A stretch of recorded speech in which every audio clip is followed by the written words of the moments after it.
Springfield Board and Mayor and Alderman meeting is called to order. Please stand and we'll say the pledge.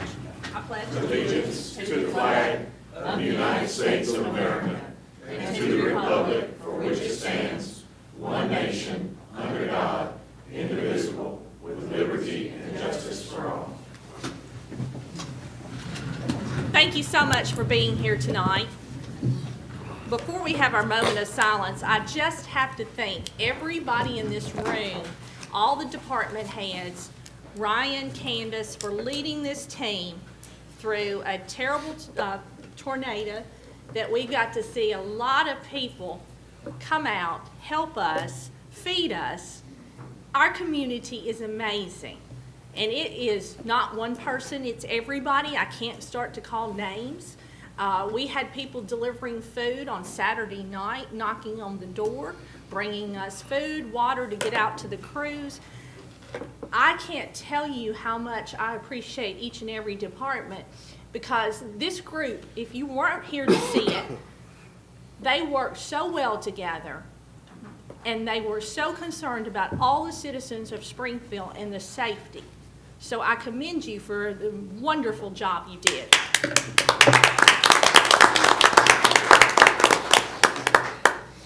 (1.2) A moment of silence.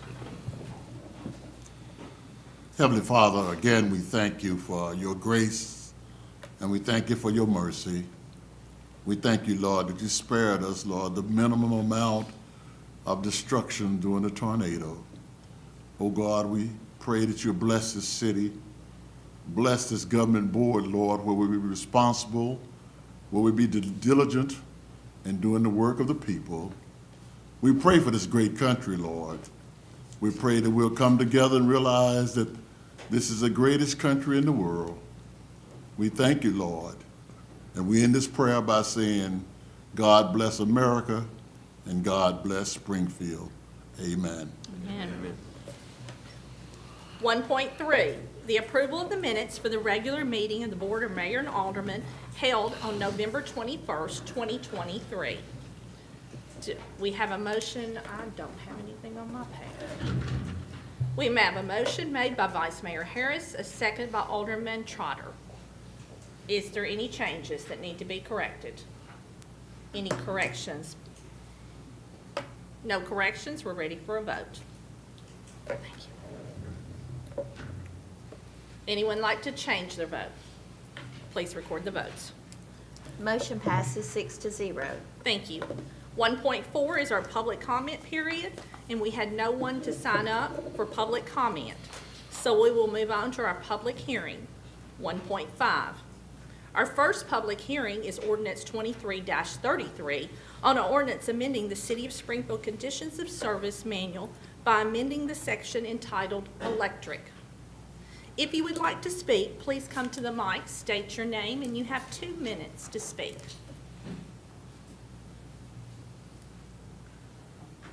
No one would like to speak? Public hearing number 1 is closed. We'll move on to our legislative agenda. 2.1, discuss and possible take action on ordinance 23-33 on a second and final reading. An ordinance amending the City of Springfield Conditions of Service Manual by amending the section entitled Electric. A motion has been made by Alderman Hubbard and a second by Alderman Trotter to discuss. Any questions, ladies and gentlemen? Questions or discussion? No discussion? We're ready for a vote. Anyone like to change their vote? Please record the votes. Motion passes 6-0. Thank you. 2.2, discuss and possible take action on ordinance 23-38 on a first reading. An ordinance amending the fiscal year 2024's annual budget of the City of Springfield by amending certain general funds and utility funds operating budgets.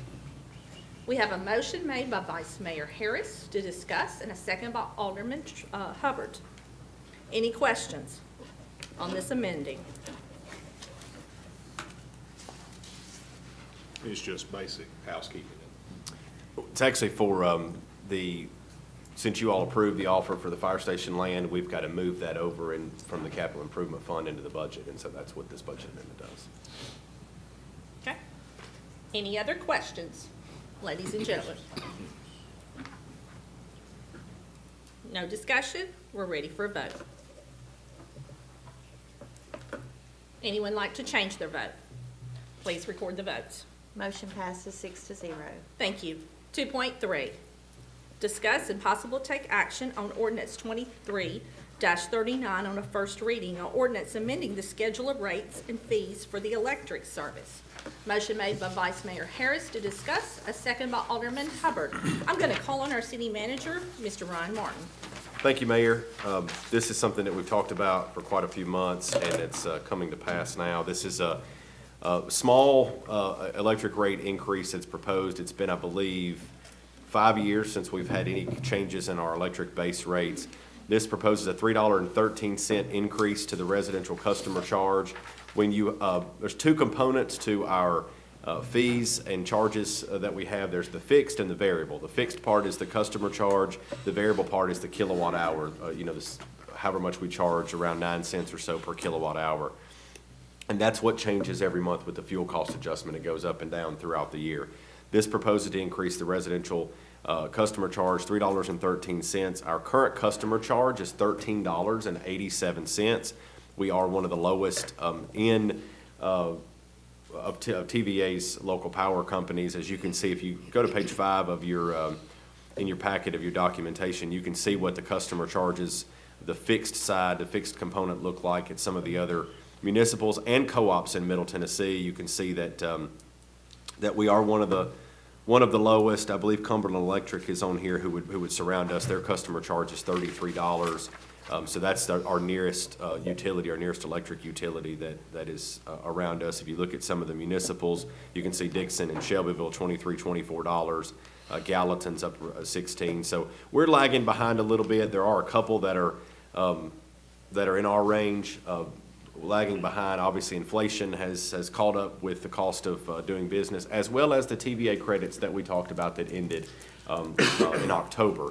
So because of those things, we are recommending a small increase in the residential customer charge, as well as some variable increases, small variable increases in the other classifications. Okay. Questions?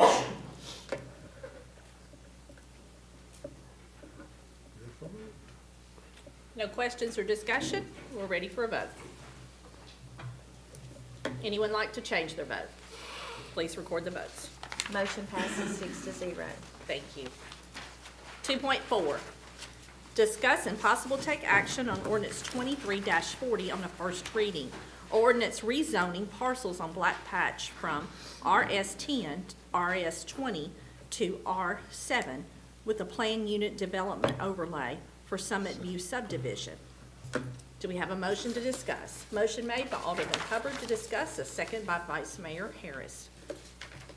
Any questions on this? Give us a rundown, please. Okay, I'll call on our city manager, Mr. Ryan Martin. Thank you, Mayor. So this is a 61-unit proposal.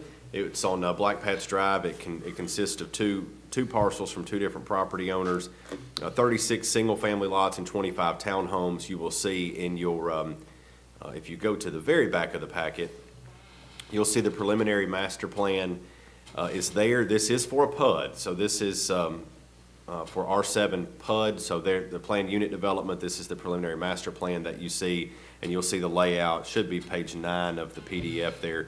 You'll see that layout and the way that looks there with two ways in and out there, 2 ingress and egress points.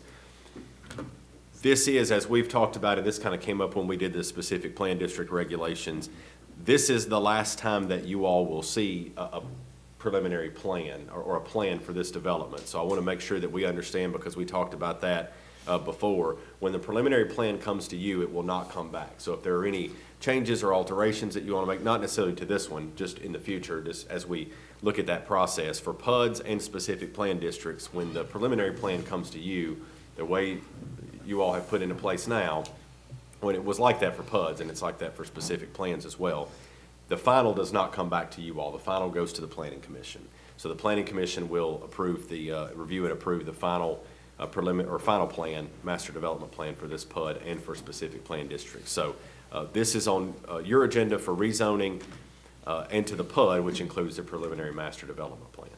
Thank you for that explanation, because sometimes we forget what we've done in the past. Any questions? Yes, sir? Just a couple of comments. I've had, I think, a couple of phone calls, texts concerning this.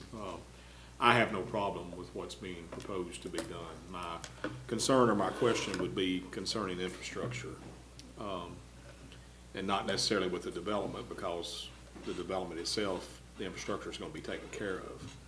But the infrastructure leading up to these new developments, and not just this on Black Patch, but any area of the city that we are expanding in. We've got people in Mr. Trotter's area that are wanting sidewalks. And to be quite honest, from after the red light coming out Black Patch, part of that road's pretty rough. Now, in these new fees that we have established in building, we're taking care of some things as far as police protection, fire protection, garbage, and that type thing. But my understanding of that, we can't take any of that money and put it into things that already exist. Is that correct? That's correct. Okay. So what I think we need to be conscious about or look at going forward is the infrastructure that's already in place. What are we going to be doing to bring these things up to where they need to be? Like I said, I have no problem with what's being proposed to be done. Rooftops brings about more possibilities to the city, but rooftops also increase services to the city. But what do we have in place, or what are we going to have in place, I think is what we need to look at for infrastructure leading up to these new developments. And I think that's probably going to be up to us, especially when we're doing our strategic planning, Correct. to make sure that each year we talk about these new developments going in and making sure our infrastructure, it's up to this board to give them direction. I mean, I think this is what, is it 60-something? It is. It's 61, and Black Patch Drive is actually on schedule for the spring to be redone. Yeah. We were kind of trying to wait as long as possible because there's been a lot of heavy construction traffic on Black Patch due to the Batson Parkway extension. And you want to So try to get, and how many units off the top of your head did he just put in on Black Patch? Or he's building? 40, yeah, right, just less than 50, I think 49. So around 100 to 110 new structures that are probably going to be 2 times the cars on that particular thing. And we did require a traffic study on this, and so I think we need to talk about, so everyone understands that kind of the implications here. Because it's 61 units on top of the 49, we said, hey, Black Patch is a fairly narrow road. We're gonna resurface and pave it. That's not an issue. We just are trying to make sure we don't waste taxpayer money by resurfacing it and then get it torn up by the construction traffic again. So we're gonna resurface Black Patch, but it's not that wide of a street, wide of a road. Worried about the traffic, that we're putting on Black Patch with all of this. They did a traffic study. Their traffic engineer came back and said that the average daily counts, the average daily traffic counts were gonna be fine for this development, including what has already been put there. So we did require that, because we wanna make sure that we don't create a problem or recommend to you all to approve something that creates a problem. And like I said, I'm not opposed to the Sure. to the expansion and to approve this, and another question just to ask that I've been asked because I don't know. What is it gonna be when Batson is completed? Or are they gonna stop on each side of Batson before going across Black Patch, or is there gonna be a red light there, or what's gonna happen? So Will we stop, or? there are going to be some traffic counts that are going to be evaluated to determine the need for a traffic signal or a traffic control device such as a stop sign. What will likely happen at some point or eventually is similar to how we reconfigured the Batson Main intersection, where the higher traffic road has the right of way. And so if Batson Parkway becomes the higher traffic count, then it will have the right of way, and Black Patch will have to stop. We'll be asking people to stop on a road that they've never had to stop on before. That's correct. And I'm sure we'll look at that pretty closely. Yeah. And we thought about a roundabout out there or something of that nature. Well, and as time changes, we may need to evaluate it at a later date. And tonight, I fully support this. I just want us as Yeah. a board to know that this is something we're gonna have to take seriously. It's our and look at responsibility. To come, because any of this new, I know you don't like the word impact fee, but that's what it is. Yeah. And those things are gonna take care of itself in these new developments. Right. But we can't put them in the old stuff that's got to be fixed. Right. It's my That's- understanding. That's correct. Okay. And it's certainly up to this board to give the direction of how the city is going forward. So that's, we need to make sure that we sit down every January and do that strategic planning because that's so important to our city. Other questions or discussions about this? No other questions? We're ready for a vote. Anyone like to change their vote? Please record the votes. Motion passes 5-0. Thank you. 2.5. No. We have an abstain. Oh, and abstain, I'm sorry. We have one abstain. Yes, What is the reason? we have to know the reason for abstaining, for the record. I'm a property owner. Thank you. Thank you. Okay, 2.5. Discuss and possible take action on Resolution 23-32, a resolution approving a performance bond by Reyes Estate subdivision located on Highway 41 North and Wallace Road. Motion made by Alderman Hubbard to discuss, and a second by Vice Mayor Harris. Any questions on this performance bond? I'm glad something's been built out there. It looks quite nice. Yes, sir. Any questions? No questions? We're ready for a vote. Anyone like to change their vote? Please record the votes. Motion passes 6-0. Thank you. 2.6, discuss and possible take action on Resolution 23-33, a resolution to approve an economic impact plan for the shops at Moreland Development Area as requested by the Springfield Industrial Development Board. We have a motion to discuss by Vice Mayor Harris, a second by Alderman Hubbard. And I'm going to call on our city manager, Mr. Ryan Martin. Thank you, Mayor. So this is a resolution from you all that was recommended by, or to you all, from the Springfield Industrial Development Board for a tax increment financing arrangement for development entitled The Shops at Moreland. So this is the economic impact plan that's proposed before you all tonight. That economic impact plan is in your packet. This is for a TIF, tax increment financing. Remember that TIFs do not abate property taxes. Pilots are effectively abate property taxes. TIFs are good deals for us and good deals for the taxpayer because the risk is all on the developer. We do not collect any less amount of property taxes than we're collecting today, but the increment therefrom is what can be used to pay back the note for public infrastructure that the developer puts in at their expense. There is a fairly liberal definition of public infrastructure according to state law, but there's about 4.5. If you look at page 7 in your packet on the economic impact plan, the maximum amount of the assistance to the project, you can see maximum contribution. The total public infrastructure is about $4.5 million, just shy of $4.5 million.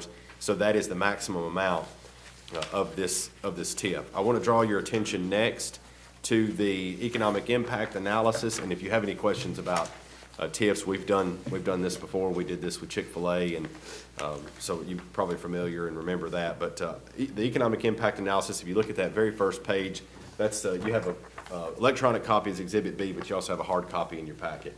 If you look at that front page, that second set of numbers says annual impact from operations. So it's the second subset there. If you look at the fifth column over, local direct sales tax, that bolded number there, this is annual. At full operation, $1.3 million in local sales tax that would be generated from this development, and so we would get roughly half of that. That's split with the county. So that's a huge amount of sales tax for this development, a commercial development. Mr. Moore's been before this board before, and he shared with you what he plans to put here. One thing that was brought to my attention that I didn't really understand fully, but if you look at that benefit cost ratio, it's a number sitting by itself in the lower right-hand corner. 9.92, the benefit cost, that means for every dollar that in the TIF funds or in TIF assistance, we're getting a 10-to-1 return on that. The taxpayers are getting a 10-to-1 return on that, which is pretty phenomenal. We usually don't see that kind of return on with the development of the economic impact. A lot of numbers in there about jobs and wages, and things like that have an impact on the economic activity. But in the interest of time, I want you to flip over to page 17. And that is the real property tax schedule there. You'll see that the base taxes, currently the base taxes being paid on that parcel of property, remember it's undeveloped, so there's currently no sales tax revenue being generated there and no property tax revenue being virtually $3,700 for commercial is the base taxes there. The net new tax after the development is constructed is $94,000. So when the TIF expires, that will be the property tax revenue, unadjusted for inflation, that the city would be able to collect. So this is a big deal for the city of Springfield, and it's an opportunity for the developer to take on, the risk and us provide the TIF assistance. But again, there's no recourse to the city, no recourse to the taxpayers. The taxpayers only stand to benefit from the commercial retail development and food service development. And this is sales tax dollars staying in Springfield and Robertson County and not leaving our county. So true. Mayor, Mr. Moore and his attorney, Mr. Garner, are here. If anyone has any questions about the particulars of the development, I believe he would be willing to answer those. And I believe you've, yes, sir. I'm encouraged by, Yeah, I'm we're just supporting. we're good. I don't think we're gonna have a lot of questions. no. Makes a lot of sense for everybody. It's a win-win for all of us. It is. If I can get retail in Springfield and not have to leave and save time, I know that everybody in the room and in the audience would be tickled not to have to drive, the way traffic has gotten in our surrounding areas. Any questions? No questions, no discussion? We're ready for a vote. And the county passed this last night. We failed That's correct. to mention that. Anyone like to change their vote? Please record the votes. Motion passes 6-0. Thank you. Our administrative agenda, 3.1. Discuss and possible take action on the adjustments of the retail electric rates for the Springfield Electric Department due to the wholesale fuel cost adjustments by the Tennessee Valley Authority. Motion made by Alderman Hubbard, a second by Vice Mayor Harris. Do you have good news? 1.7% higher. Yeah, I didn't figure you were going down. Not the right time of year, is it? Any questions? For the audience, I'll let you know that this is a pass-through, and I just like to pick on them. They don't set, the TVA sets that rate. Yes, sir? I attended that TMAC meeting. Yes, sir. On electricity, and everybody commended us for such a great hire. So, we're glad we got you, sir. Well known in the surrounding areas. Well known, yes, it is. Okay, any discussion? We're ready for a vote. Anyone like to change their vote? Please record the votes. Motion passes 6-0. Thank you. 3.2, discuss and possible take action on the adjustments in the monthly gas rates for the Springfield Gas Department. Sir, I hope you are not going at the same direction. We have good news, the purchase gas adjustment's now 8.2%. Good news, thank you. Yay. We better vote quick. Any discussion? He's gonna change that. Let it rip. Okay, we're ready for a vote. Anyone like to change their vote? Please record the votes. Motion passes 6-0. Thank you. 3.3, discuss and possible take action on the contract for Croft and Associates for the acquisition of the easements for Wartrace Creek Interceptor Project. Motion made by Alderman Hubbard, second by Vice Mayor Harris to discuss. Any questions on this contract? Seems like we keep talking about Wartrace. It's getting there. It's a slow-moving project, but it's getting there. Okay. No questions? We're ready for a vote. Anyone like to change their vote? Please record the votes. Motion passes 6-0. Thank you. 3.4, discuss and possible take action on the amendment to the city's compensation and classification plan. Motion made by Vice Mayor Harris, a second by Alderman Hubbard to discuss. I'm going to call on our city manager, Mr. Ryan Martin. Thank you, Mayor. This is just very narrowly focused, amending the classification and compensation policy. It's something that we had neglected to do, which was to fix the progression of our new hire non-certified police officers when we reclassified employees. Previously, the non-certified new hires their progression is put into effect by the classification and compensation policy, so it's a little out of whack and a little behind where we need to be from where we've put other folks. So we just recommend an amendment to that to also simplify. There were too many steps in that progression, so we're recommending simplifying it as well. Thank you for the explanation. Questions? No questions? We're ready for a vote. Anyone like to change their vote? Please record the votes. Motion passes 6-0. Thank you. 3.5, discuss and possible take action to ratify an emergency purchase for traffic light repairs in the amount of $7,755.78 from Stansel Electric, Inc. of Nashville, Tennessee. Motion made by Alderman Hubbard, a second by Alderman Trotter to discuss. Any questions on this emergency purchase? Boy, I tell you what, we need traffic lights in this town when the electric goes out. Never seen us dark from one end to the other. Oh, it was Traffic reckless. lights are important. It was reckless. There's some people that don't know how to do. Yep. They don't know four-way stop. Got hit. There's a lot of people that don't know. Not just some. Any discussion on this? If not, we're ready for a vote. Anyone like to change their vote? Please record the votes. Motion passes 6-0. Thank you. 3.6, we have to move it to the end of the agenda for an executive session, correct? That's correct. Okay. 3.7, discuss and possible take action on the appointment of the Codes of Ethics Administrator as required by Public Chapter 37. Motion made by Vice Mayor Harris to discuss, a second by Alderman Hubbard. I'm going to call on our city manager, Mr. Ryan Martin. Thank you, Mayor. This is a new requirement by the state legislature. They have passed Public Chapter 37 requiring A, a code of ethics, and B, someone that you name as the administrator of that code of ethics. The city, fortunately ahead of the game, had a code of ethics and has had a code of ethics for quite some time.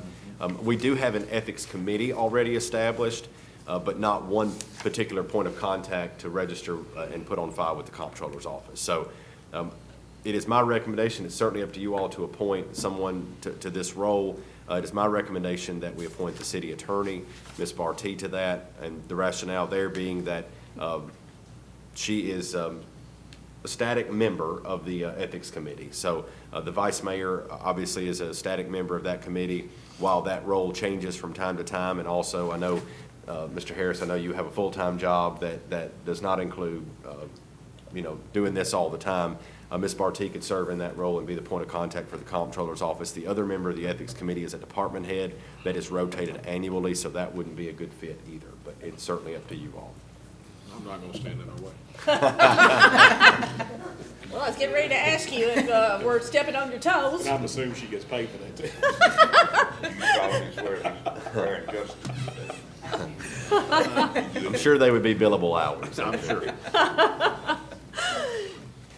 Any other discussion?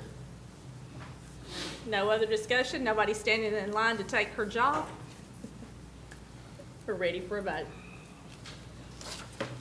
Anyone want to change their vote? Please record the votes.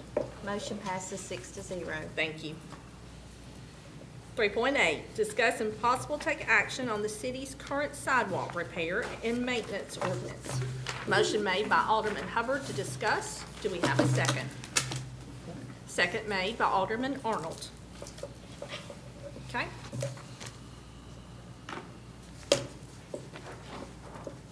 Anyone like to discuss the sidewalk? I would just like to make just a quick comment. Yes, sir. we would go bankrupt trying to fix all the sidewalks. And so I still support the ruling that if it's in front of your property, you're responsible for it. I'll also point out that you have the sidewalk data in front of you too. Any questions? Question. Yes, sir. These letters that went out, what generated that? Is it just something that we periodically do? Was the ADA involved in that, or what made these letters go out telling that these repairs needed to be made? Sure. So they were originated, Alderman Green had actually reached out to me about some concerns of some sidewalks that citizens had shared with her. I think they're runners and originated primarily in the historic district, where I think there was some sidewalk in disrepair, and the runners were concerned about that. So we had begun an educational kind of campaign where we did some social media posts. I think we had also sent, prior to a letter, an official letter, I think we had sent something to some residences in the neighborhood saying, hey, just a reminder about our sidewalk ordinance, and kind of did some public awareness, hoping that that would prompt folks to fix their sidewalks. And now some have. Now, to be fair, some have and some haven't. And then before we sent letters letting people know, you know, we're going to have to take action if we don't fix them, then that was done because of disrepair. There was a little bit more of a survey done, but to my knowledge, we've not had, other than we've repaired ADA ramps and crosswalks and sidewalk and that, but I don't know that we've ever enforced or had to enforce the sidewalk. So if a house is on the corner and the ADA is requiring there to be a ramp there, that's not the homeowner's responsibility? Correct. That would be the city's responsibility? We have taken on that responsibility because that was part of our ADA, because the intersection is ours. Okay, and then my understanding, I'm assuming we call these codes that are on the books, is that what it is, or what the rules are right now? Ordinances. Ordinances that are stated there are no different than what any other city is currently doing. Is that correct? That's Not correct. Or, so all cities that you have looked into have this same requirement that the homeowner is responsible, or I'm assuming a business too, if it's. Yeah, property owner, so Property owner. it's whatever property owner. Every city I'm aware of in Middle Tennessee and throughout Tennessee, from large to small, I know the city of Memphis sends out, but they send out a flyer, I think, every year, or maybe they post it online now, that it reminds people about their sidewalk ordinance, as well as common things that go wrong with sidewalks and tips on how to fix that. But other cities in Middle Tennessee our size or smaller, that's a pretty standard. The two questions that I have been asked, number one is some of the people that have received the letter say they go out and look at it and then they don't see anything. So if that's the case, what do? Call Public Works and they come and point it out or look at it again, or? Yes, and so we'll send somebody out to meet with them. The timing of when we sent out the letters, we could have done a better job of that, and should have done a better job of that, of the timing of when we sent the letters. Mr. Moore happened to be gone for the 2 weeks following those letters going out, and he was the one that did the survey. So he and I talked about that, and in retrospect, we should have made sure that he was going to be around, or that someone would have been around to answer those questions, because that also created some confusion. But there were 42 letters total that went out. But then in the requirement of the amount of time to get it fixed, is that in the ordinance, or is that just what was, I mean, the letter that I saw said something like 30 to 45 days or 45 days. That's not real realistic, is it, that they're gonna be able to get it fixed that quickly? Well, the ordinance says 5 days. 5 days. Yeah, okay. so us, well, So I'm sure we're somewhat lenient. so what we're trying to do, that wasn't a citation. The ordinance says, from 5 days when it's conditions creating a nuisance. If you look at your packet, look at page 2 of that PDF of this agenda item, and you'll see 16304 and 16305 talks about when you've been actually put on notice of a violation, you're given 5 days. Okay. We're trying not to be heavy-handed, and so we were trying to say, hey, let you know about this ordinance. Please get this fixed within the next 30 to 45 days, because we were trying to be very, very, very lenient on folks, and really more educating them, because hey, we've got a lot of folks that talking to some folks from other states, they don't do it this way in other states. So when they've come from California or New York or some other places, they don't have these ordinances. That's sidewalks, the responsibility for sidewalks in some places are assumed by the government. And so in Tennessee, it's different. I mean, it's pretty standard across the state that sidewalks are the responsibility of the property owner. So they didn't know. So we're really trying to be more educational than we are, heavy-handed. I mean, in what you've sent to us states that the full repair cost to the city would be in excess of $9 million. To fix what we believe needs to be fixed currently. And that's gonna, I mean, that would have to fall under somewhat of a property tax. It's gonna be a pretty hefty increase to each property owner. And then we go back to what I said earlier, we got other areas in the city that are wanting sidewalks. It's probably to do what they're wanting on South Main would be $3 to $5 million. Correct. I would think. Yeah, if not that would be, more. yeah, that's what we had estimated, I think last month was about If 4 we're million. not, if we're following the same thing that most every other city within the state of Tennessee is following, I don't see that we have any choice but to leave it like it is, but that's my opinion. Okay. Other discussion? Other comments? Yes, sir. For 49 years, Rose Hill has been without sidewalks. And one of the reasons, the way that it was cut out, just one sidewalk coming up 10th Avenue. But, so, the people that's squawking and fussing, they ought to come talk to some of my citizens who have to walk on the roads. I've been walking on the roads for 50 years. I think it's said to be about 50 years old. Yeah, probably so. And I say, and the couple of people that I had called, their main thing was they did not see what it is that was needing to be fixed. And I told them I thought they could call City Hall or call Public Works and someone would come point out what was being talked about. And some of those are, if it's not crumbled up and damaged, some folks may look at it and say they don't know what's wrong. But from an ADA perspective, there could be if one part of the sidewalk is raised above, that can create a hazard from an ADA perspective, or if there are trees. Is that their responsibility then? It would be anything that's, oftentimes that's created by tree roots. Tree roots cause I that would think that'd be the biggest problem. kind of damage, yes, sir. Yeah. Any other discussion?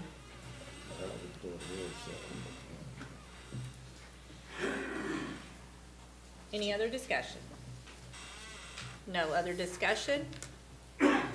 Since there's not a motion on the floor, we'll move on to our consent 3.9. Discuss and possible take action on the distance requirement for package stores. Motion? Hold on just a minute, we're getting caught up.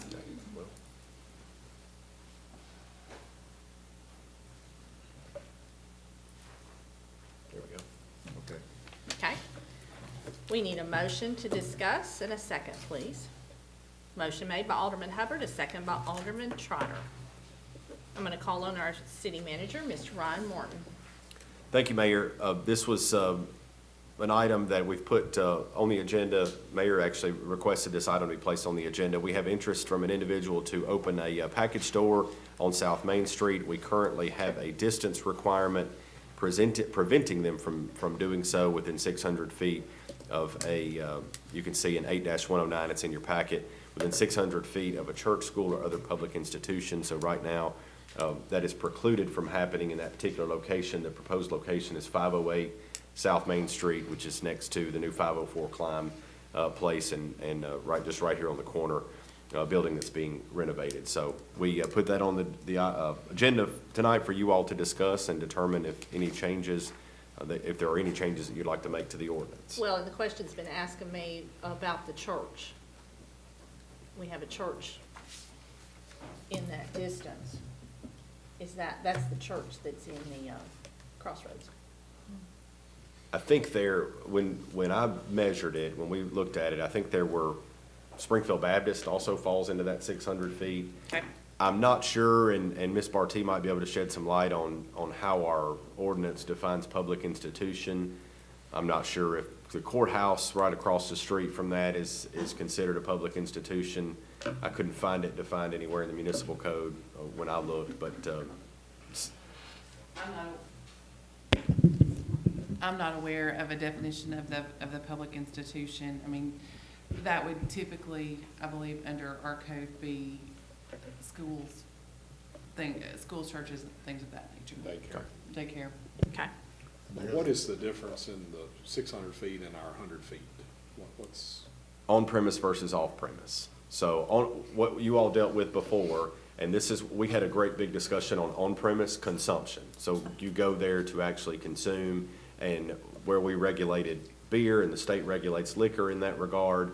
The off-premise sales is what we're talking about now. We're talking about going in a store and purchasing an item and taking it home with you. And the owners of this retail business are here tonight, along with their attorney, and they can answer any questions that you have about this store.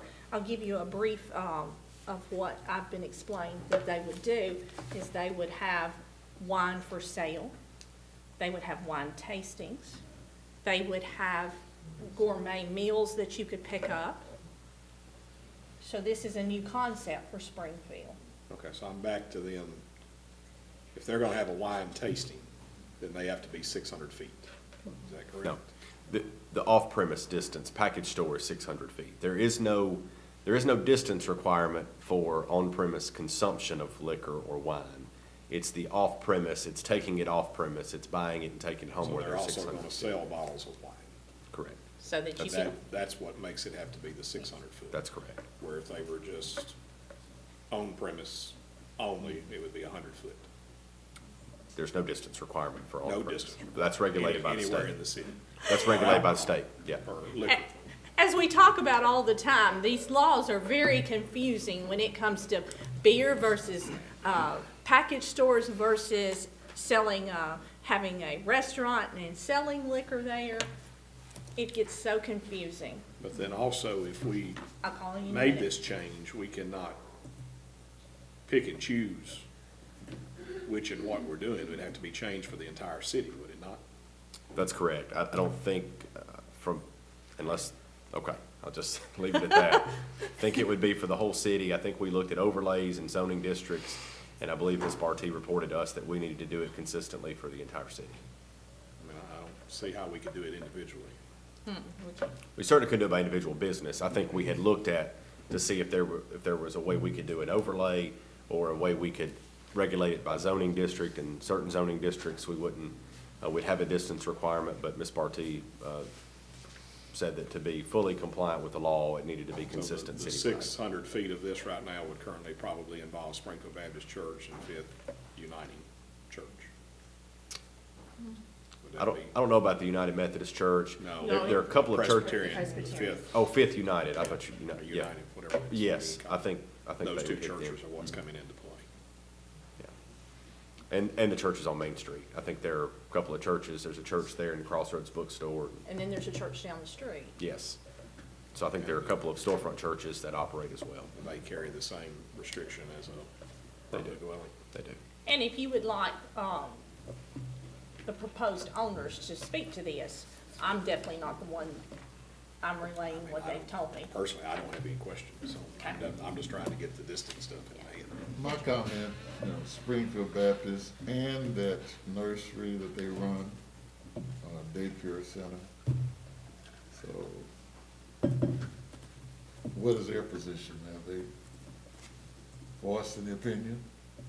I've not heard from. I have not heard from them, not spoken, not sure if they know that the issue exists. I'm not sure that they know that there's a proposal for a store to go in. I think the folks had reached out to the mayor, and don't let me put words in your mouth, but I think she had gone and looked at the facility, and their attorneys raised the question about the distance requirement, and here we are tonight. Yes, ma'am. I don't see any issue because I think how many feet is it to Mystic Picnic or to Public House? Which I understand that you can't different. purchase a bottle of wine, but they still offer on premise, which they're going to do. And if we think about it from the perspective of people, being intoxicated in front of children or whatever, if they're going to be picking up a bottle of wine, they're taking it home with them. So that is excluded. I think it's a great idea, and I think that our downtown desperately needs something like that. But we don't currently have any situation where people can consume on premise and purchase it to take home, do we? Or do we? We Or do wouldn't, you? right, because it would have to be 600 feet? The only And I'm not sure about liquor, but the only place that we have issued a dual permit to would be BS Brew Works, because yeah. they You take manufacture for off-premise as well as on-premise Oh, that's consumption. right. Is that based on a percentage of the alcohol in it, or does that matter? No, it Is the doesn't beer matter. the same as the wine? No, of course, we regulate beer, and so that's a permit that's, back to that again. This is so confusing. So it's not the same as a liquor package store, but it's the only place that we have that is somewhat similarly situated in that they do on-premise consumption as well as sell for off-premise consumption. Okay, I am gonna ask for a limited something from them to tell us what their vision is that they're Okay, willing to do. I'm gonna here call tonight, them to the but mic. It needs to be timed, it's not an open. Kristen, I think you want your attorney to come up and speak. Curtis Herring. Curtis Harrington here, Belcher Sykes Harrington Law Firm, and thank you, Mayor Williams, thank you, Manager Martin, Aldermen. This is my first time appearing before the City of Springfield Board of Mayor and Aldermen, and I was here 3 weeks ago for a dear friend's funeral. Really enjoy your town here, and had a great bowl of chili at the brewery here before I headed back, and it's a pleasure to be here. So my law practice board is dead. It's very specific, and Mayor mentioned how convoluted these laws are, and I'd kind of like to keep them that way because I have 2 small daughters to put food on the table for. This is how I make my living, as crazy as it sounds. And so I represent all of the wine and spirits distributors throughout the state of Tennessee, from Memphis to Maryville. I also work with the Tennessee Wine and Spirit Retail Package Store Association, and I represent many of the independent small retail liquor stores and package stores across the state, as well as brewers and distillers and the like. And what some jurisdictions, I've been working with the city of Sevierville here these last 3 months, which just activated retail package stores in the city for the first time in history, believe it or not. And I believe there is established precedent, and it may be in the form of an attorney general opinion that I could provide. But if I may, jurisdictions are allowed to create certain districts where certain radius requirements do not apply. For example, in Nashville, in Metro Nashville, there are different radius requirements for the core frame district and the DTC, the downtown zone. And there's some, but that's a side point. I just wanted to address that.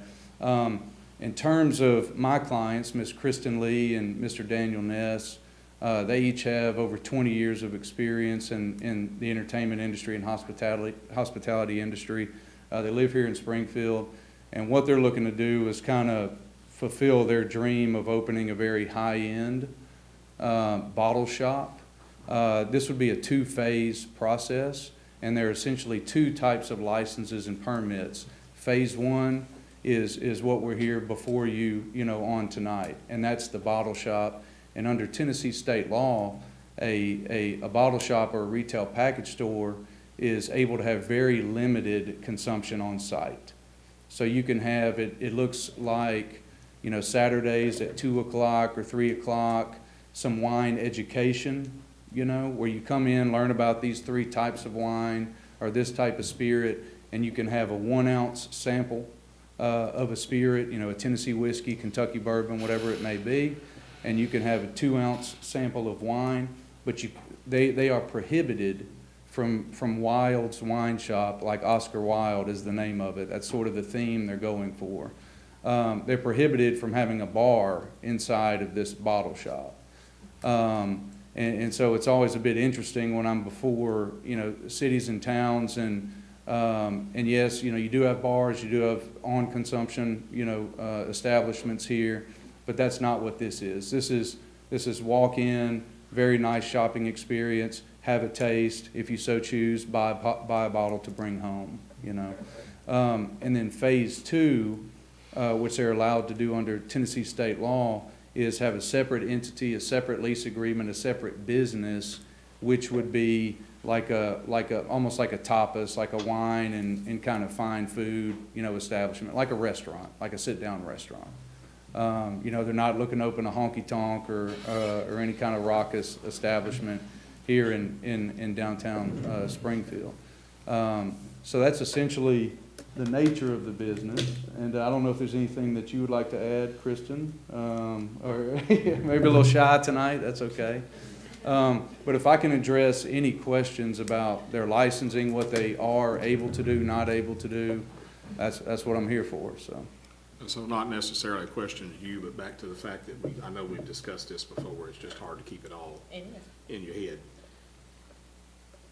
If this type of business is open in this location, then that's going to require a liquor license to be issued by the state of Tennessee. Or Yes, sir. to sell Yes. this wine. Yes. And did we not discuss before that we have no say-so in that? But it's because I could, if this is voted in, I could walk in and purchase a bottle of wine and take it home. It becomes a package store, is that correct? That's correct. Ms. And Barton? there's a special statute that So we do have control over, over package stores. You- Over, I'm making shed a little bit of light. They can sell, they can get their liquor license and have it on premise, and That's they'll correct. never come to us, correct? that's right. we can't Well- stop a liquor by the drink. That's correct. Okay, all right, that's what I'm Right. really confused with. But, all bars Thank you and. for the question. Obviously, the way the General Assembly split it way back in the day is locals control beer, the state controls wine and spirits with one exception, with two exceptions really. If you're a manufacturer, if you're a distillery, if they're looking to make whiskey here downtown, the city, they didn't want to rob the city of all their authority. So the city's got to approve your zoning and your use. If you're a retail package store like they're looking to open, your threshold issue is getting the certificate of compliance from the city. So they're not going to be heavy-handed and say, hey, city, we don't care what you say, they can open here. You get the first say, If we change this 600 feet, we're subject to have liquor stores opening up everywhere, and we've got too many liquor stores now. But isn't there, correct me if I'm wrong, isn't there can only be so many liquor stores at some, no? Was that ever? We do not have a cap on liquor stores. We had that question recently. That's- Okay, thank you. I Yeah. was gonna say. And that, Yeah, we can't to put a prevent a cap monopoly on on the thing? That's to prevent a monopoly. isn't it? Yeah, we can't put a cap. You can't put a cap on it, so Right. you can't have You one. can put a cap, you You actually can put a can. cap on it. But we don't have one. I mean, you We don't don't have have one. one though. But it's been brought up. Oh, yeah. has. We had that question, yeah. Yeah. So if we change this distancing and they were approved this license, and in 6 months they decide they want to sell bourbon and gin and that type of stuff, they have that right under that same license, or they have to get another license? I'm not sure about the certificate of compliance process, but I think it would cover all spirits if I'm, That's correct, because the license that they are required to apply for with the state is the same. would cover wine and spirits, and it gets even funkier in that you need a beer permit from you all to sell beer unless you're a package store. Then you don't need a beer Correct. permit, And that's relatively new. So you can Right, sell and beer at a You can sell package beer store. without a beer permit, that's correct. Yes, sir. Of course, you say you're gonna have a restaurant, Phase two. We're gonna ask you to come to the Come mic, stand up. Kristen. because if you're gonna have a restaurant, then, the connoisseurs of the food might want to be drinking. So they're two separate floors That's of the what I'm building, yeah, asking. so they would be two separate, businesses, actually. We would be the same owners, but they would need to be operated by different companies, completely separate of one another. Yeah, a I restaurant guess would you're have, saying, in the restaurant, if a person want a shot of liquor with their food, you would be selling it to them. I guess that's what I'm asking you. not from upstairs, not from the store, no. The state. But will it be sold upstairs? I mean, Not to consume in the restaurant. not to, okay. Right, so Yeah. the state heavily regulates this. They say you can do this, but the only product you can carry from the bottle shop into the restaurant is a bottle of wine. So just like if you were gonna go in the depot tonight or wherever, you know, you and your spouse could bring that special bottle of anniversary wine, but you could not bring a bottle of whiskey. But this is my question to you, since you said the depot. The depot sells mixed drinks with the food. Right. That's where I want to be cleared on. They're under a liquor by the drink license, not a package Yeah. license. Is that right? Will you be selling drinks with the food at the restaurant? Yes, sir. The phase two the restaurant business Yeah, will. when the restaurant- It'll operate just like the depot. Okay, that's what I'm saying. Yes, sir. Okay. Yes, sir. Yes, So sir. if someone builds a new package store in the city of Springfield and they get a license, under our current ordinances or codes or whatever we're gonna look at, do they have to have a certain number of parking spaces at that place? Yes, consistent with the zoning. They have to be in compliance. If they're getting a new liquor store license, they have to be in complete compliance with the zoning regulations, which means parking is not grandfathered. This district is the core commercial district, which has no minimum parking requirements. If So I I may, assume that- Mayor, Yes, sir. There's one issue, and I've been, again, before the city of Sevierville the last few months, and a lot of these, how do we limit? They didn't want to put a cap on liquor stores, but they wanted to naturally limit liquor stores. And so what they decided to do was put a radius, right? So you can have two retail package stores within X distance from one another, and that's a way to naturally limit the number of retail package stores to satisfy the city's public health and safety goals. That's not fair. That's interesting. That's Well, I'm not also assuming fair. that with this tonight, they're asking us to do away with this distancing. Is that what's being asked for us to vote on, or are we being asked to vote on something, or? Not, That's up to this board. that's, yeah, I could address that, but. Address I'm not walking here tonight, and I would not walk into any Board of Mayor and Alderman meeting suggesting that you eliminate a distance requirement. You know, I concede and know that you have public health and safety that you have to maintain. That's why there are ways to accomplish it for certain businesses, or just in general, by either having, you know, a zone, or a resolution process, like some do for beer permits. If you're too close to a church, where you can come, tell us about your business, someone can speak out, that's another option. We're not here tonight asking for an elimination of all distance requirements. What is staff's opinion? Do you have one? We, it's a policy matter of really, I mean, I'm not trying to put you on the spot. I'm Yeah. really not. I just don't. I'm putting you on the spot. yeah. Okay. I mean, We I- want to generate as much commercial activity downtown as possible. It just kind of ripping the Band-Aid off, if you will. I mean, we're talking about public health and safety. The radius idea I'd like to look more into and find out more about, because that seems like a way to naturally limit without setting a cap on liquor stores and capping commercial activity. When we talked about that before, we talked about, you know, putting a cap on commercial businesses. Frankly, when we talk about public health and safety, on-premise consumption, you know, as it pertains to distances from churches and schools seems much more of a risk than off-premise consumption, right? So I mean, if we did away with the on-premise consumption aspect of it, it would seem logical that we wouldn't then impose a distance requirement on off-premise sales. So if the distancing was proper in this location right now, you would be obtaining a package store type license from the state of Tennessee, which would allow them to carry it off premise. If you move to phase two, then you're gonna have to get a liquor by the drink Yes, license sir. from the state of Tennessee. Yes, sir. I mean, I can't personally say I know enough about it right now to vote on anything tonight. I mean, I don't know, but yet again, what else is there to look at other than changing the distance? I think that radius thing is so interesting, and I would love to come back and figure out a way to maybe drop the distance, but do that radius, to, like you said, naturally reduce the amount of package stores coming in, because again, I think this is a concept that could do great in our downtown. We've I'm seen, for it. Yeah, I'm Yeah. for it. I am too. We've seen, you know, things Absolutely. like this come in, like Mystic Picnic and BS Brew Works, and they've really done a phenomenal job at curating community, and this seems like it would be a natural next step for our downtown. So what is, do we know what the current measurement is?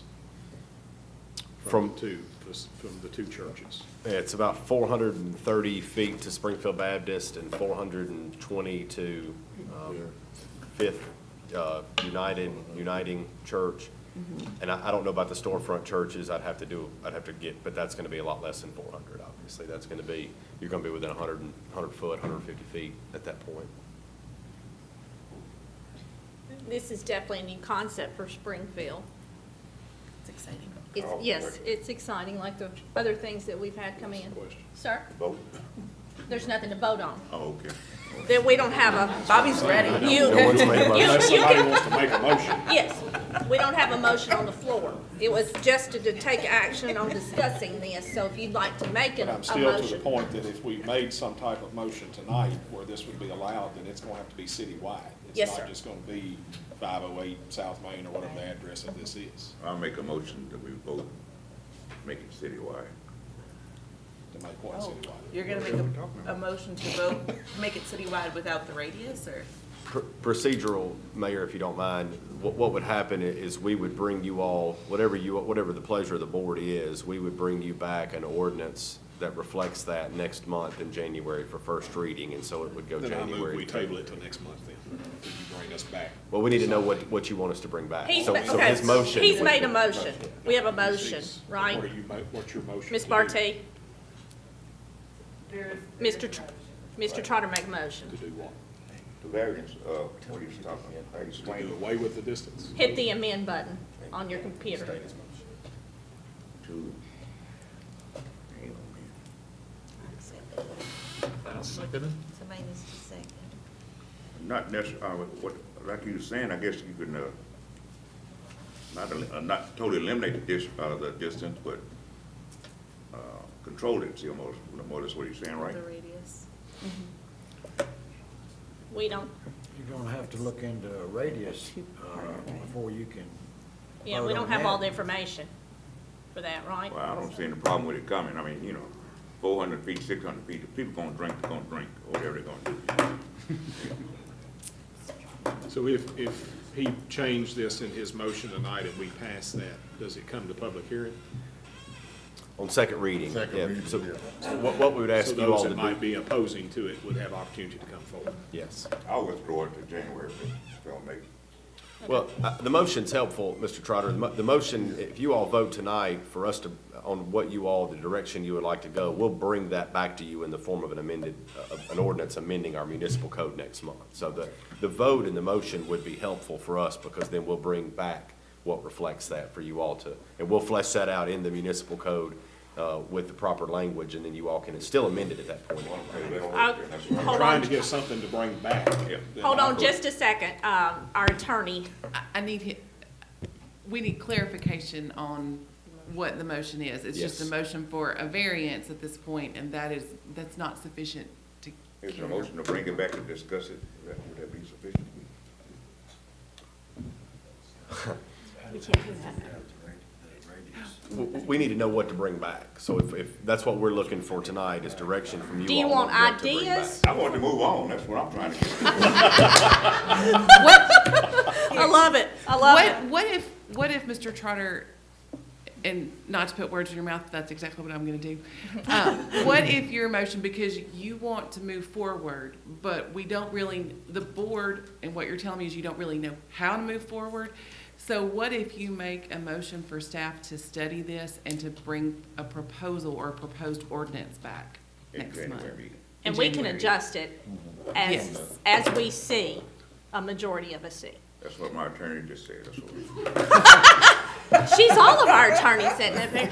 So other than make a motion to change it and we don't really know how we're gonna change it, let's, if you would amend your motion, I think that would be clearer. Okay.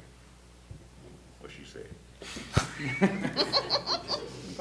I mean, we sitting here bumping our heads. Yes. Just move on with it. And my only comment, if I it's agree. something that we're gonna do, it's something we need to do. We don't need to change it from 600 to 400, then have to come back in 6 months and go to 200 and 100, either do it or do away with it. Well, and these folks are wanting to open a business in our town. We don't want them leaving, And I think it'll be a great asset to the city.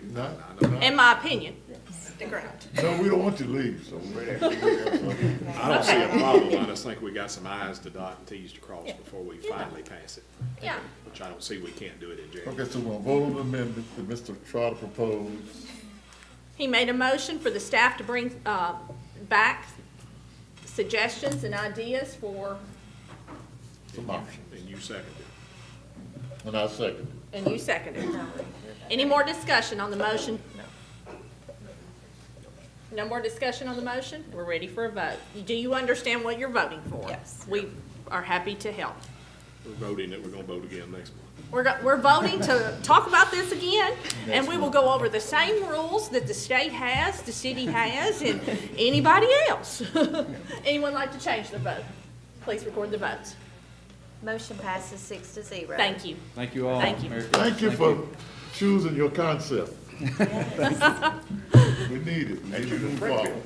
I know we spent a lot of time on this discussion, but it is such a confusing laws between package and restaurants, and Okay, now we gotta vote on the original. we had nothing on it. There's to vote on. We don't, there's nothing, there was There's nothing. nothing to vote, there's no original. No. Just move forward.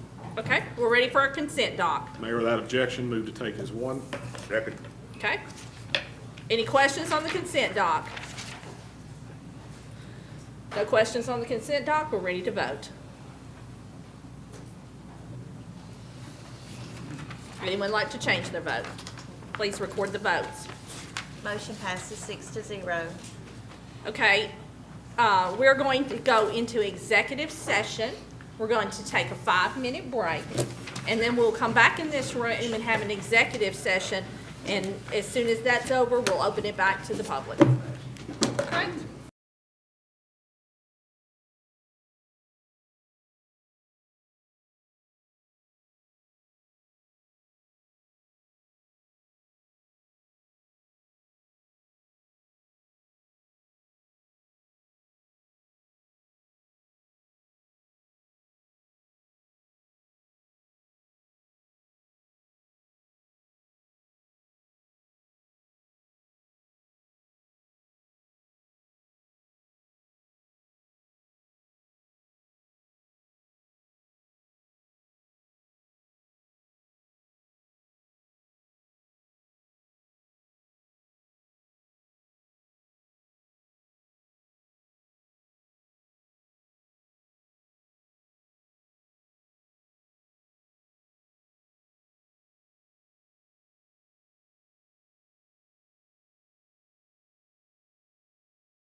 Nope.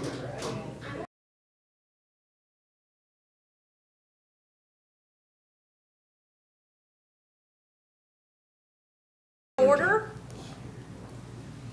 3.6, discuss and possible take action on the delinquent property tax issue. We have a motion made by Vice Mayor Harris to discuss. We have a second by Alderman Hubbard. Mayor, Yes, sir. make a motion that this board adopt the same recommendation that the County Delinquent Tax Committee has Okay, asked that we do. okay. We have a motion, and we have a second by Alderman Hubbard. You made a motion to amend the motion to discuss.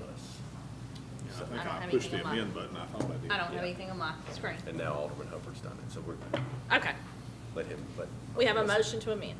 Yeah. Yeah. Go ahead, type that in. You got it?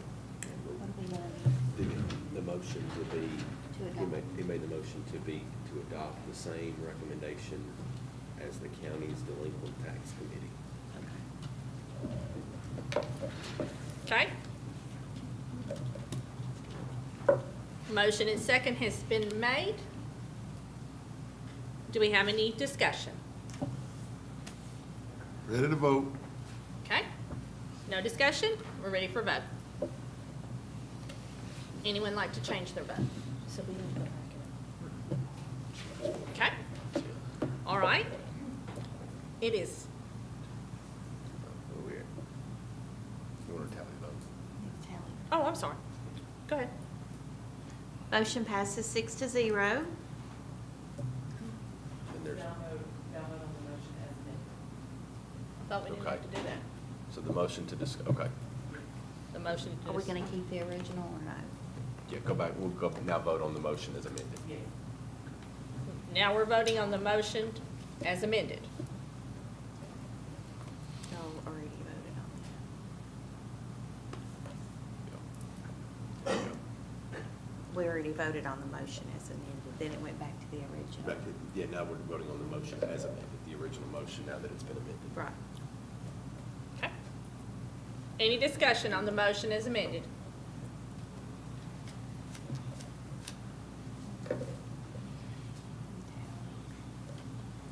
Anybody like to change their vote? Please record the votes. Motion passes 6-0. Sorry, y'all. We don't do this very often.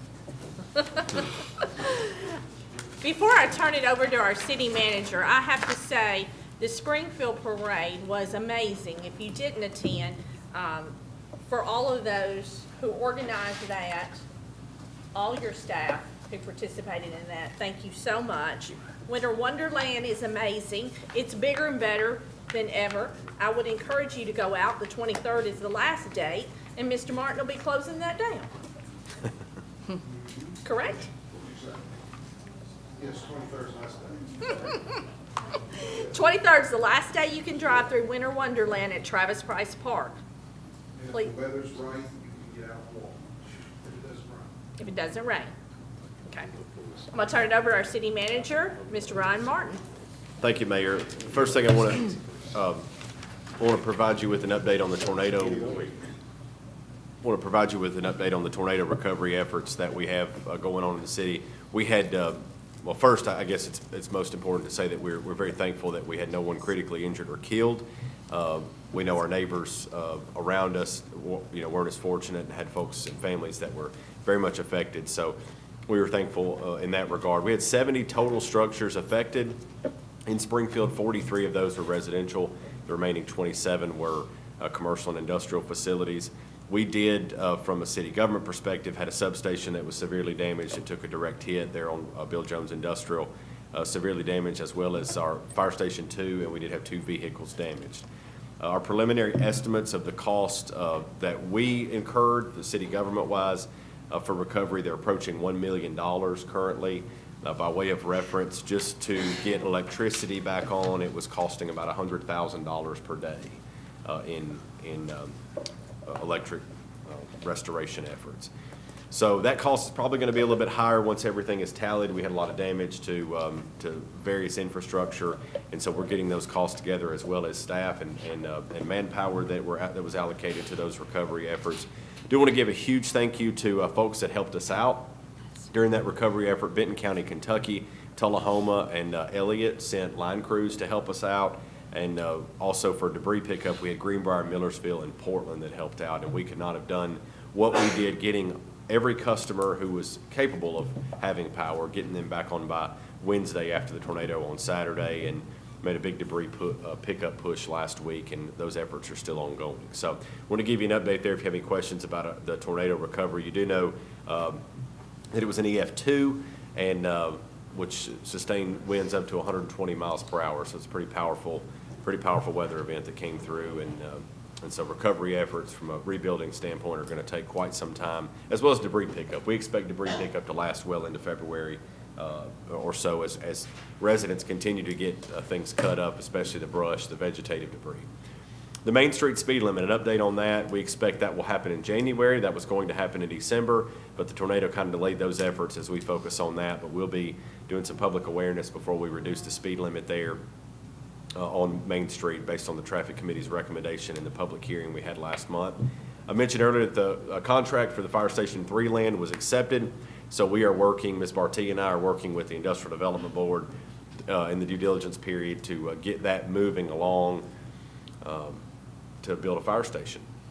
The Employee Appreciation Breakfast, again, is this Thursday at 7 a.m., so I invite each of you up here to attend that. It's 7 a.m. It's at the center, yeah.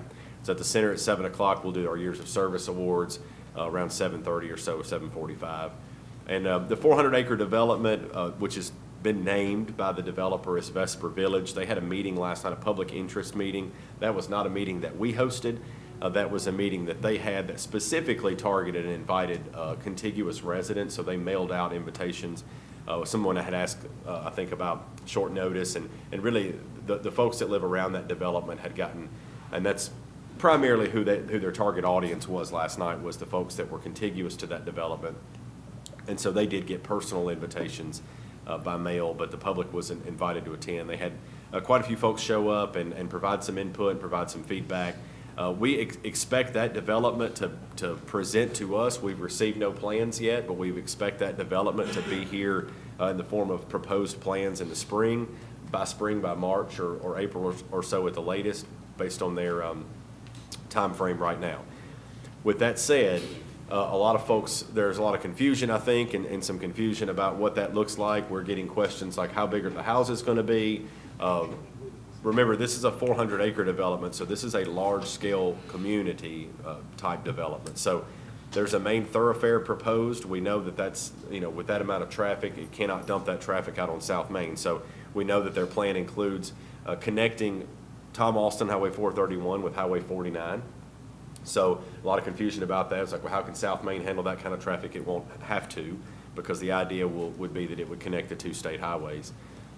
So that's facet number one. Facet number two, we get how big are the houses going to be? Well, there will be, most of the developments that we get are 5 to 6, 7 acres, and it's, you put 30 units. I think this one tonight that you all approved was, I forget how many acres it was, but 61 units. We're talking about a large-scale development. So we're talking about a lot of commercial activity on a commercial corridor, presumably, as well as pockets of neighborhoods, okay, pockets of subdivisions. So there may be a subdivision over here that may have 2,500 square foot homes, and a subdivision way over there that has, 12 to 1,500 square foot homes. So we're probably talking about a variety of residential units. So there's not going to be one size home built across the 400 acres. There will be multiple builders. That's another question that's been asked, is who's going to build it? The developer right now is Trinity Business Group. That's who the developer is. We understand that they will probably parcel off sections and say, this is going to be a single-family residential neighborhood, so we're going to sell this acreage to so-and-so builder and let them build that, or this is going to be a multifamily residential neighborhood here. This is going to be an assisted living facility right here, and so we're going to sell that to this company. There will be a whole host. There will be hotels. There will be big box retail and small commercial and all sorts of things that will be through there. It's a master plan community. So I say that to put that in perspective, that it's 400 acres. It's not 6 acres. So there's not one type or one thing that's going to happen there. It's a large area, and will include a primary transportation corridor that connects the two state highways. So it's similar in nature, if you want to equate it to something, equate it to the Batson Parkway. Something similar to that, a parkway, a corridor that will connect two main arteries. So that's what we know so far. We've only seen preliminary concepts, and that's why they're getting public feedback now, because before they submit the plan to the city, they want as much public feedback as possible. It's another type of development that has the potential to be impactful to the city from an economics perspective.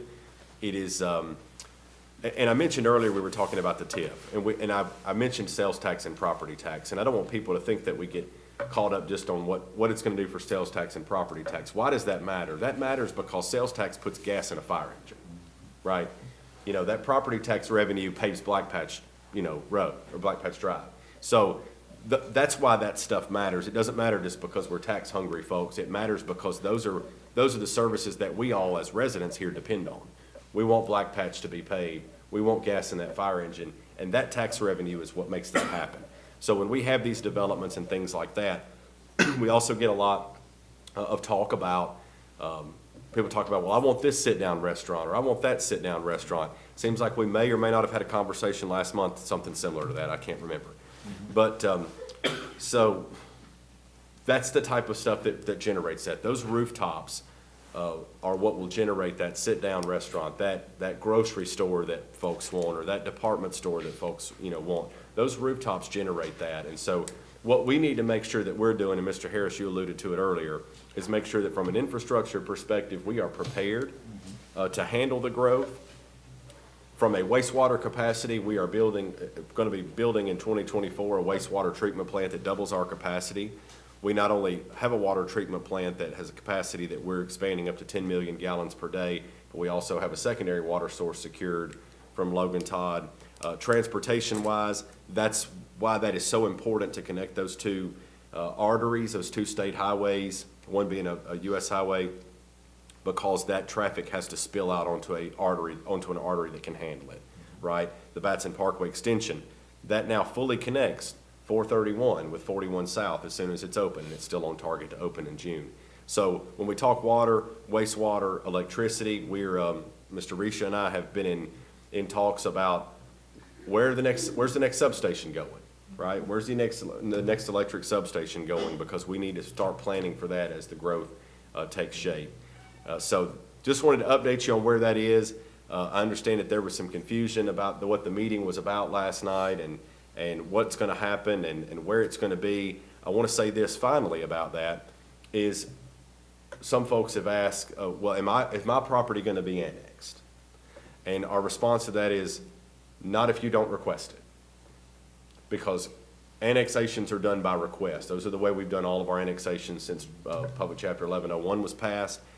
Annexations have been by request only, so the only property that we will be annexing with regard to this 400 acres, and it's going to be more than 400. They have other property owners who said, hey, I want to get in on that. So we'll have, it'll be more than 400 acres, but the only property that we're annexing is that by request. So those property owners will have to request to be annexed, and that request will be presented to you as a collective request when that plan is submitted.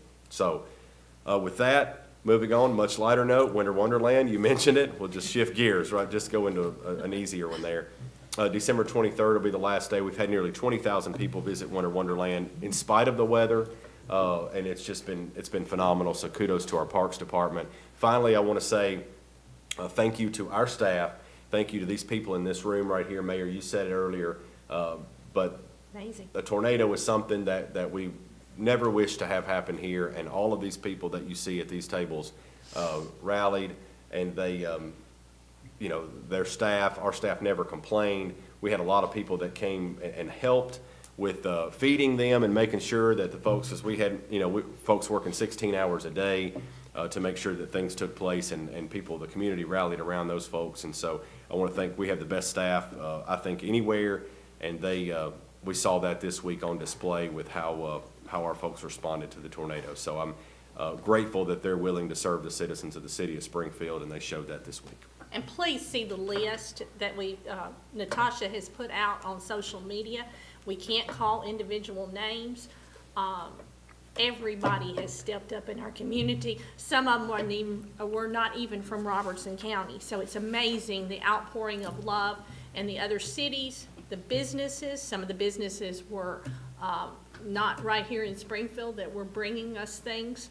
And just the tremendous amount of phone calls that we've all received. We so appreciate each and every one of those. And to the Fair Board for setting up, and I have to call them out individually, because they stepped up and they opened the fairgrounds and fed us. They did. They were very, very helpful, very generous. They open for us every day, so thank you for mentioning them. That's where we had our main feeding area, and they helped tremendously. Thank you to each and every one that's on that list, because we could not have managed without the love and outpour of things that everybody brought us. This meeting is adjourned.